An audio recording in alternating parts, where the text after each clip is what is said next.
assortment, assortment, assortment, assortment of eclectic, eclectic, eclectic, eclectic, eclectic, eclectic, eclectic, eclectic, eclectic, eclectic, eclectic, eclectic, eclectic, eclectic, eclectic ASMR. Hello, we're back in my favorite filming setup, and I think I have the perfect setup for it with the Razer mic, which I'm very, very happy about. Very, very happy about. Um, there was a point in time, there was a point in time, there was a point in time when I thought I would be doing videos like this. Just like with the Razer mic in this setup. But that was not going to happen. You might not even hear this. You could probably hear my stomach gurgling. But yes, there we go. I finally perfected the setup, I think. I finally got it so that you don't see too much of my mirror. If I'm ever doing this in like broad daylight, I'll probably have you angled more this way. Well, no, that's opposite. So this way. Yes, so that the camera's pointing a bit more towards this corner. Just because the mirror can reflect, like it's, like you see my window, like part of my window right there. And it like reflects sunlight way, like a lot. So you just have to figure that out. But nighttime filming works perfectly. I've got it so that my IKEA lamp, not the IKEA reading light, which is right there, but the IKEA lamp provides just like the perfect amount of warm light. It casts nice shadows, and I've got the ring light going. It makes me so happy. I'm finally a professional. I have a backdrop that looks pretty. You can see my pothos, which might be moving because I don't have space for them. I love propagating a pothos because it's so easy, but it's like I have way too many. Like, for example, this one right off this shoulder here. That one, that one, that one. Took me like way too long to figure out. It's like it's one vine, but I've looped it over and crossed the two ends of the stem, put it in water and rocks, and there's 3 stakes in it. So, and I don't know, like, the environment that it's in. I don't know if it can even like put out roots in the environment it's in, and then if it puts out too many roots, it's probably going to like ruin the balance and then spill water and rocks all over my dresser. And this dresser is like the surface, that like wood surface that you see, is very prone to water. It rings up so easily. I've had this furniture for probably about I mean, if it's 15 years old, that's probably young. I've had this furniture for a very long time, and literally the only reason why I still have it is because I haven't been able to find like dressers with drawers that are as deep and then also go super far back into the unit. So my childhood furniture grew up with me, which I'm happy about, and it's blue.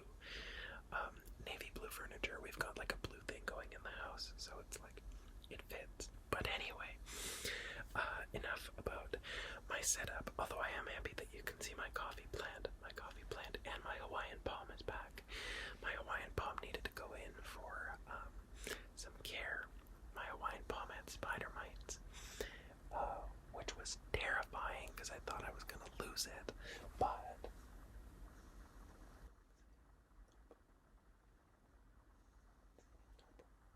But I didn't. I went to my garden center, and luckily, we know the people there very, very, very well. And this one guy showed us the product to use, and then he also like offered to wash it off, like wash off the leaves and show me how finally like another step closer to being a really, really good plant parent. Anyway, what is this video about? I ramble too much, but that's perfectly fine. Thank you, all of you, for teaching me that my rambling is valid. So I'm just going to have a quick drink. I think I had this Starbucks cup out before. Oh, if I haven't had this Starbucks cup out before, that goldfish plant that is just visible now there, that goldfish plant, it's planted in this cup, and I told the story about it a few videos back, probably a couple weeks ago now. But this is the cup that I actually use. So I'm gonna take a drink, and then I'm gonna tell you what's going on. Okay, last thing I also wanted to say, I am doing the video in the makeup that I'm wearing today, and I want to just brag about it because I'm using the Aurora Stroke palette that I'm probably gonna do a video about really soon here. And I've also got the Lav Dreams highlighter on my cheeks, but I've got like a green inner corner and then some purple there, you can see it. Shows up kind of brown on camera, but I promise it's a green and a purple thing going on. It looks like really soft and it just brightens the inner corner of my eye, which I really like. But anyway, enough about me bragging about my makeup, which I finally got to do. What is this video about? This video is going to be a video that, this is a video idea that I stole from Riri Peep. Full credit for the video idea to you. But when I did my Indigo haul, I talked about some books that I had gotten. And this again is a couple weeks ago now, but Riri Peep in the comment section actually asked for book recommendations. So this video is my book recommendation video. So I'm actually going to be doing two of these videos. One this week, one next week, because I'm going to give 4 book recommendations in each video. And then I guess if you want more, just comment down below if you want more book recommendations. I have a lot of books. I always have some floating around my head, but the 4 books that I'm doing for this video is books that I think are great in terms of like accessibility. They're not necessarily my favorite books of all time. I'd say, well, I mean, they all occupy a pretty high spot on my list, but these are not my favorite books of all time. Those 4 books are going to be next video, the video that I'm going to put out next week, it's going to be 4 books that I would say are my favorite books of all time, and why I would recommend them. But these ones are just really accessible. They're not like beginner books by any means, but like they're more accessible for their genres. They're not really like high concept. They're not like a lot going on.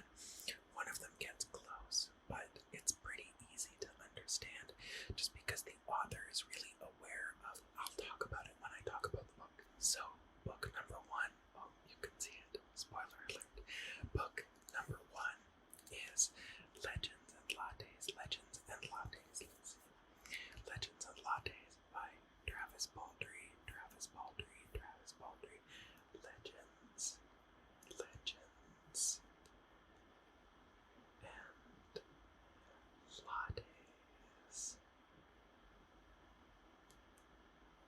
Legends and Lattes by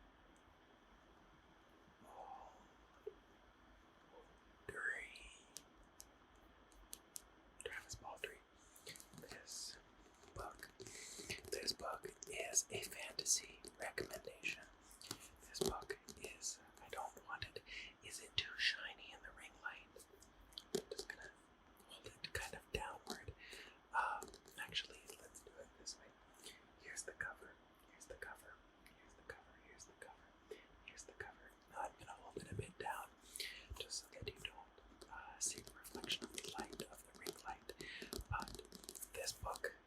said, is a fantasy book recommendation.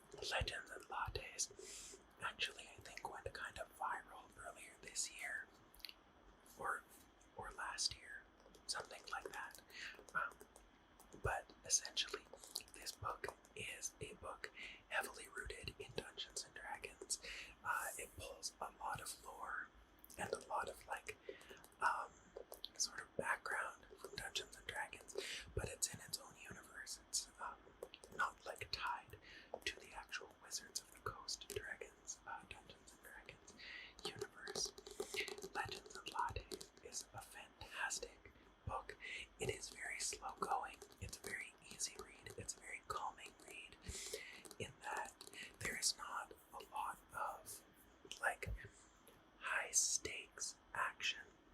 I'll read the blurb and you can kind of get a feel for exactly why I recommend it as something that's a bit more low-key and something that's kind of a good jumping off point if you're looking to get into high fantasy that's sort of in the realm of Dungeons and Dragons, where you can kind of get an idea of some of the concepts and how some of the magic works and how different fantasy groups work, kind of.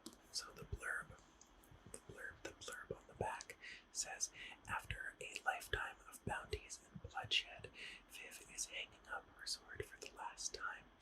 The battle-weary orc aims to start fresh, opening the first ever coffee shop in the city of Bethune. But rivals old and new stand in the way of success, not to mention the fact that no one has the faintest idea what coffee actually is. If Viv wants to put the blade behind her and make her plans a reality, she won't be able to go it alone. But the true rewards of the uncharted paths are the travelers you meet along the way, and whether drawn together by ancient magic, a flaky pastry, or a freshly brewed cup, they may become partners, family, and something deeper than she ever could have dreamed. This book is very sweet, very sweet. It's got light LGBTQ themes, and it's got light romance in it as well, but nothing that's too it doesn't go way in depth. It's just sort of implied. It focuses a lot on just what it would be like to own and run a cozy coffee shop in a world with magical technology. In a world of magical technology. It's adorable. It's a really good book to just sit down and calm down with. I'd say it's a perfect before bed read, and I'd just say that it makes a really good sort of palate cleanser if you've read something really intense or something really funny before. You read this and then you go on to read something after it that maybe is a bit more intense. Like I said, it's a really good calm down, ease into it kind of read. I love this book.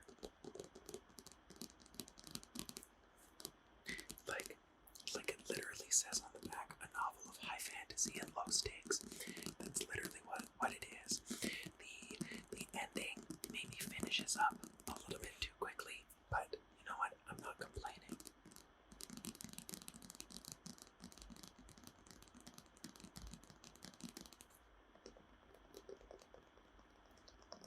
Get some tapping sounds in there.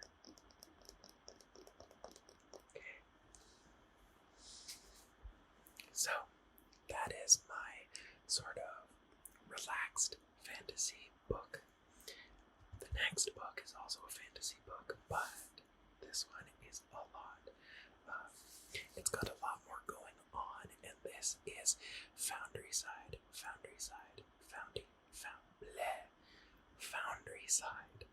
by Robert Jackson Bennett. Foundryside by my English. Foundryside by Robert Jackson Bennett. There we go. And this is my cover. This is the cover. There, I'll angle it down again just in case it's too bright. This is the cover.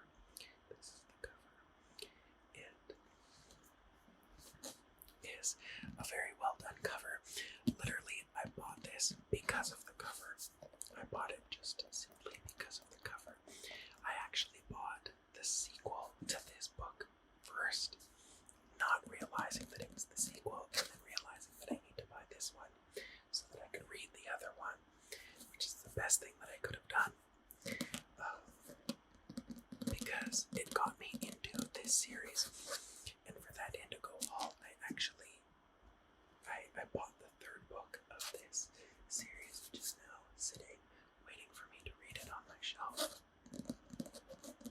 This cover is great for scratch tapping.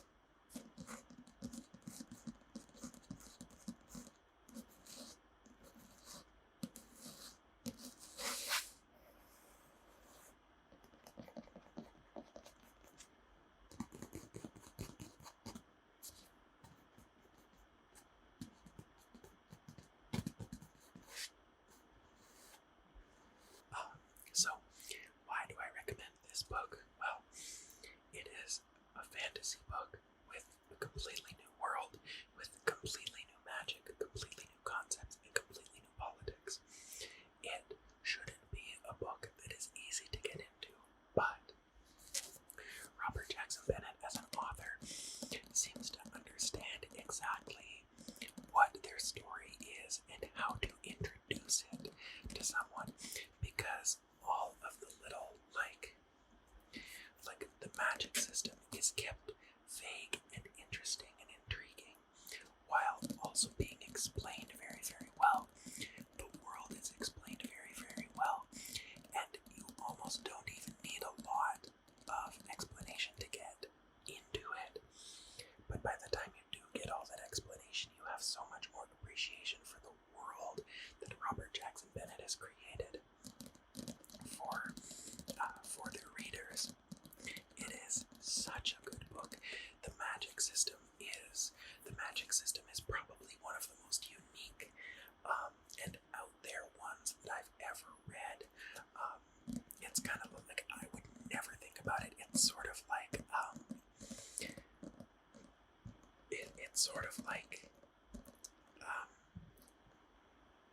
computer code, but that alters the fabric of reality and the nature of things. It's so cool. And you'd think that it would be really complicated to get into and that there would be a lot of exposition. Literally, there's hardly any chunks of exposition in this book.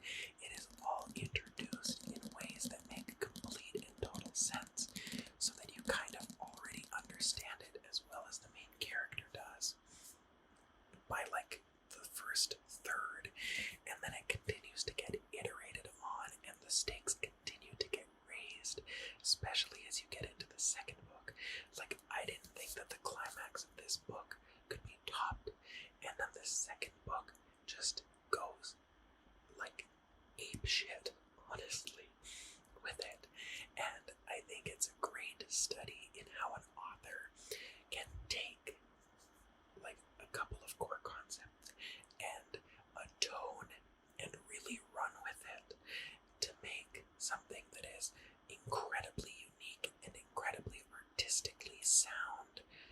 It's a fantastic book. And like I said, if you do need to like fantasy, you do need to be able to buy in to it. But once you've done that, you're there.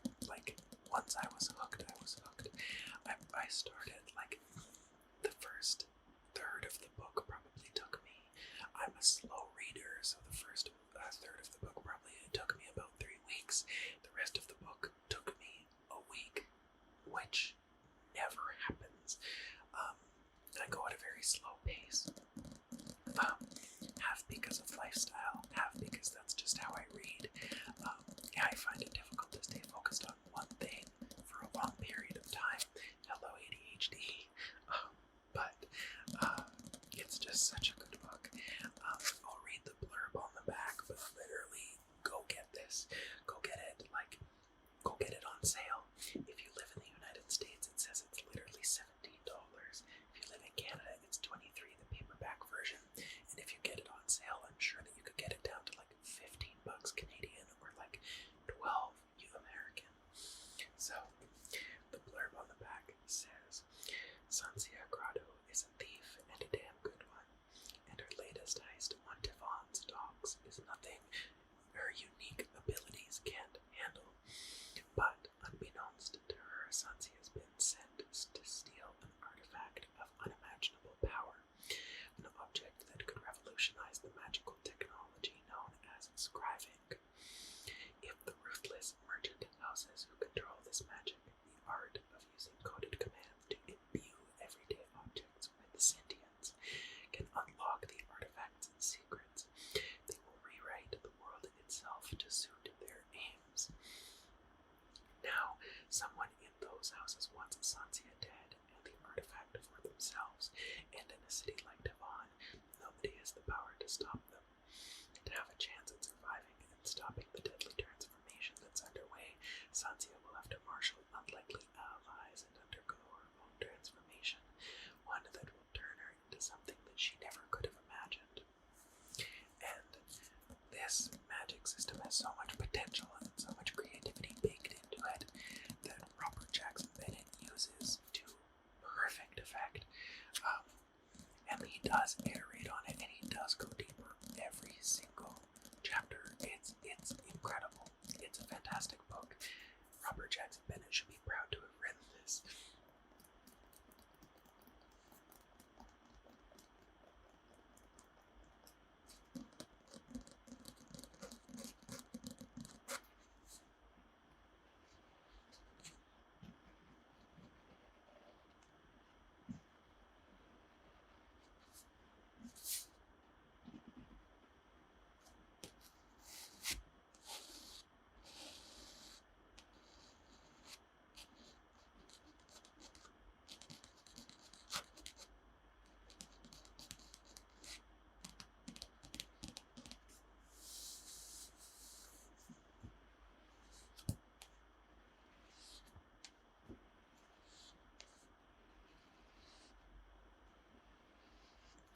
Some nice book sounds. So that's Foundry Side. Go get it. The series is wonderful. Okay. Next, we're going to pivot to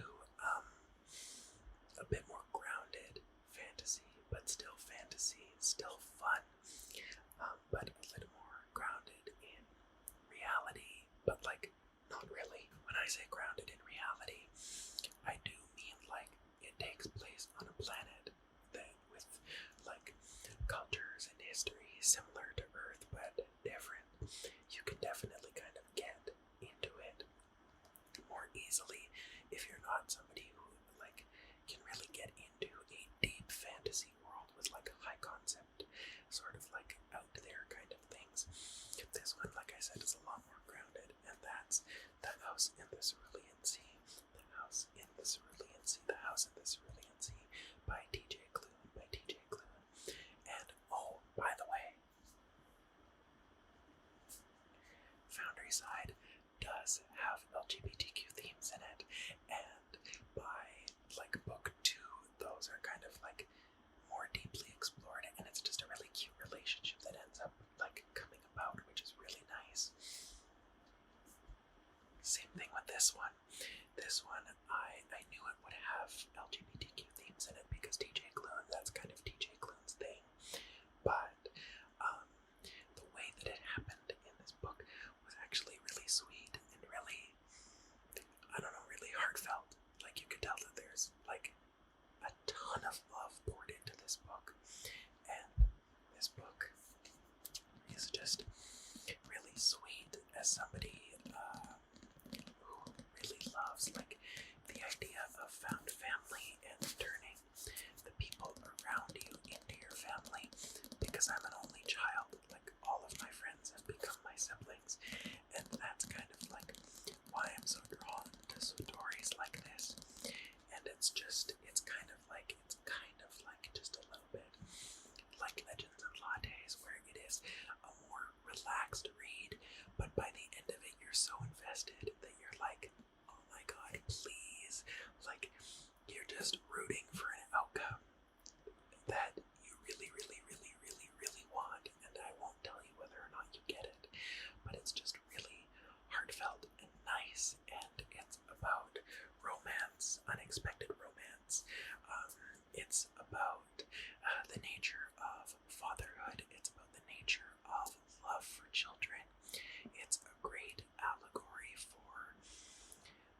foster system and how we do children a disservice very often, but it's also a great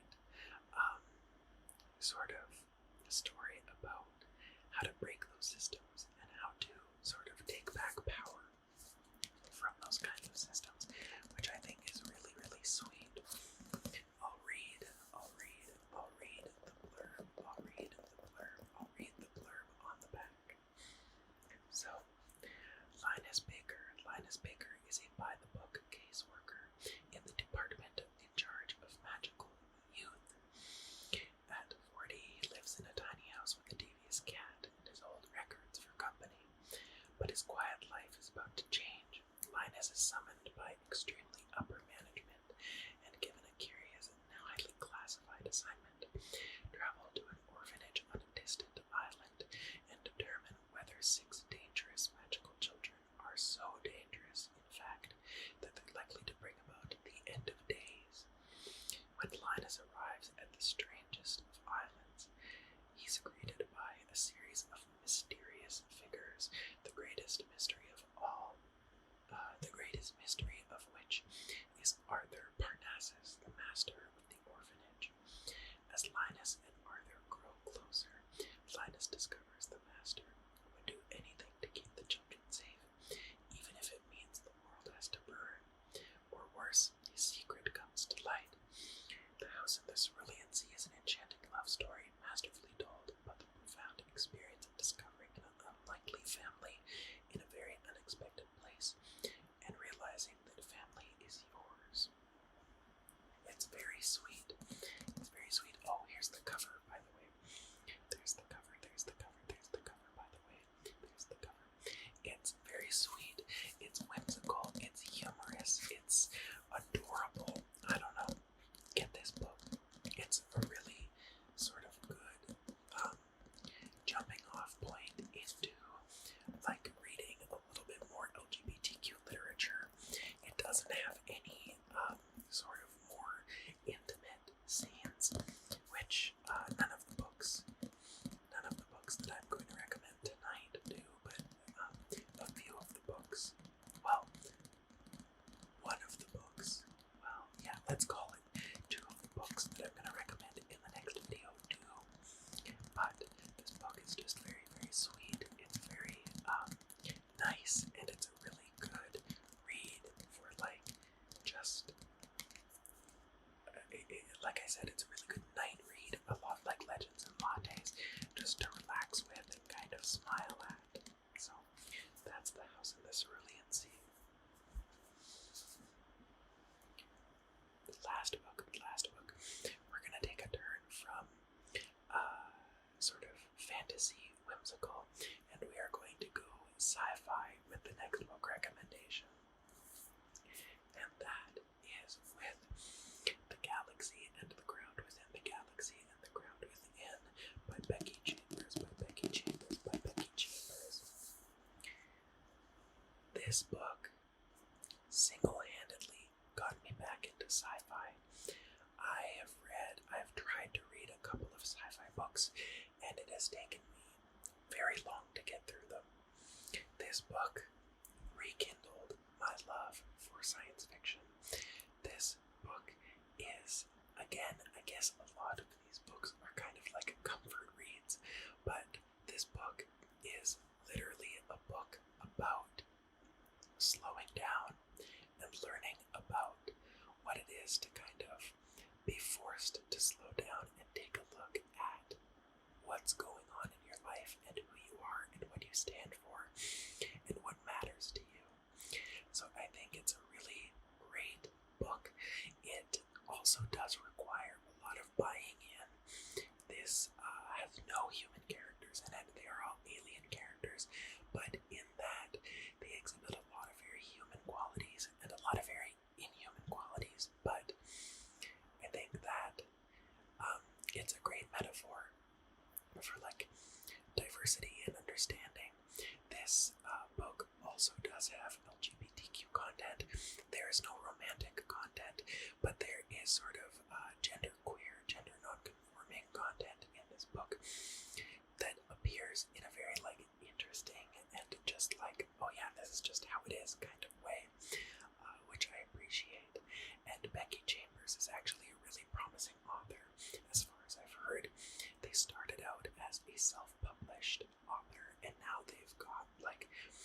essentially the entire fandom of science fiction and like the entire genre of science fiction in their hands to do whatever they want with. And every single of Becky Chambers' books that I've written, I've loved. I got two from my mom for Christmas, which I'll probably end up tapping on for a video, just because I love book tapping, and I love books in general. But Becky Chambers is just fantastic, and I would hazard a guess that I would enjoy anything that Becky Chambers writes. This book, I'll just read the blurb on the back. You kind of get a really good idea of what it is from the blurb. And I would again just recommend this outright because it's just such a nice story that causes you to think. It asks some deceptively tough questions, and then it also brings up some very interesting just thoughts and angles for science fiction that I don't think science fiction necessarily takes very often. So, when a freak technological failure halts traffic, I said that weird. When a freak technological failure halts traffic to and from the planet Gora, three strangers are thrown together unexpectedly with seemingly nothing to do but wait. Bay is a cargo runner at a personal crossroads, torn between her duty to her people and her duty to herself. Roveg is an exiled artist with a deeply urgent and longed-for family appointment to keep. Speaker has never been far from her twin, but now must endure the unendurable separation. Under the care of Ulu, an enterprising alien, and Tupo, her occasionally helpful child, the trio are compelled to confront where they've been, where they might go, and what they might be to one another. Together they will discover that even in the vastness of space, they are not alone. It is fantastic. I love this book so much. It is part of a series, although I don't think that the series necessarily has an order to go in.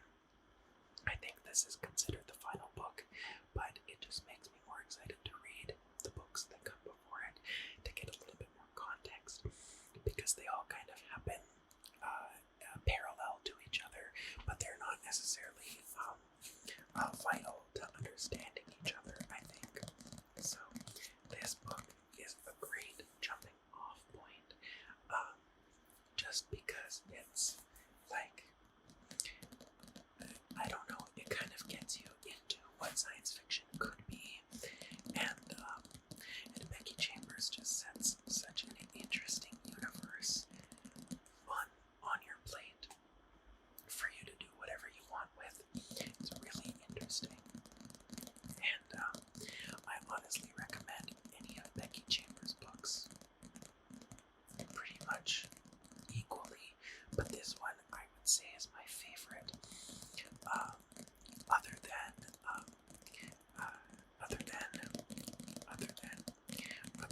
the book To Be Taught If Fortunate.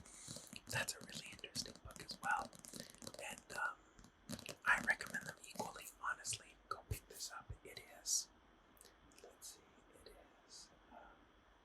Well, this is the European version. This is the UK version. It is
is I'm probably going to end up doing book reviews.